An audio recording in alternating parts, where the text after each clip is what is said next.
The signature promise on which the Prime Minister was elected was to, quote unquote, negotiate a win with the Americans, to get a deal by July 21st. And here we are, late October, still no deal, still no win, still no elbows, still no jobs, and American tariffs have doubled since the Prime Minister promised he would get rid of them.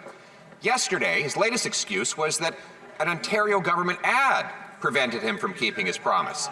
So, yes or no, did the Prime Minister or his staff see the ad before it went out? Yes. The Honourable Minister responsible for Canada-US trade. Mr. Speaker, I'll repeat the answer I just gave to the Leader of the Opposition in French, because he asked the same question in English. Our government, Mr. Speaker, was elected to negotiate an agreement with the United States that's in the interests of Canadian workers and the Canadian industries. Unlike the Leader of the Opposition, Mr. Speaker, we're not going to sign whatever agreement the Americans might suggest. We're going to sign an agreement that benefits Canadian workers and the Canadian economy. And at the same time, Mr. Speaker, we're going to build in Canada, we're going to invest in Canada, and we're going to support Canadian workers and Canadian business. Mr. Speaker, it's the Prime Minister who has said that the ad prevented him from keeping his promise and getting a deal. He claims he was on the verge of getting that deal. Yeah. So surely if he saw an ad that would interrupt the deal, he would have said no and hit the brakes. So the question is, yes or no?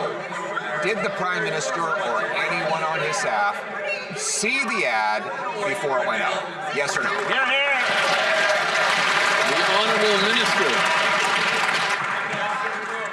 Mr. Speaker, our government is committed to doing the serious work necessary to get a deal with the United States and to build a strong, resilient Canadian economy. That was the commitment we made to Canadians in the election.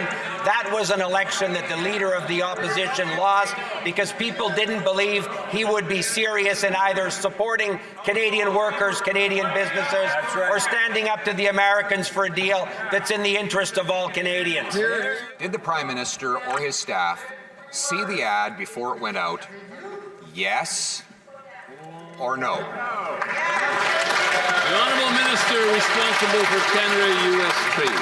Mr. Speaker, I can imagine the frustration that the Leader of the Opposition feels when he sees a Prime Minister elected to take this serious economic and sovereignty challenge with all of the seriousness it deserves. That's why Canadians thought the Leader of the Opposition wasn't up to that task. That's why Canadians chose a Prime Minister who takes serious issues seriously, who will defend Canadian workers and Canadian businesses and stand up for the right deal for Canada.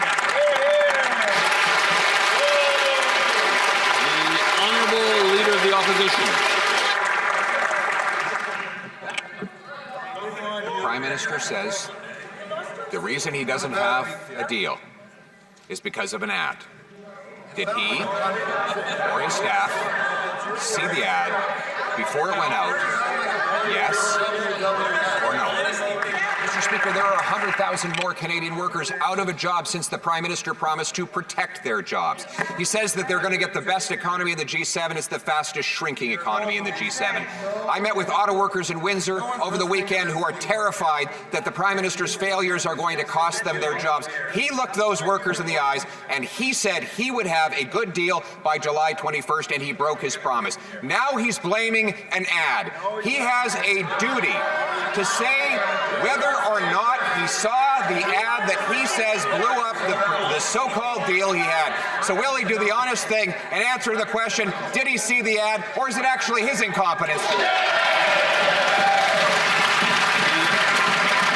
Honourable Minister responsible for Canada-US trade. Mr. Speaker, just because the Leader of the Opposition keeps asserting the same fake premise doesn't make it real. What is real, Mr. Speaker, is the government of Canada can control certain things.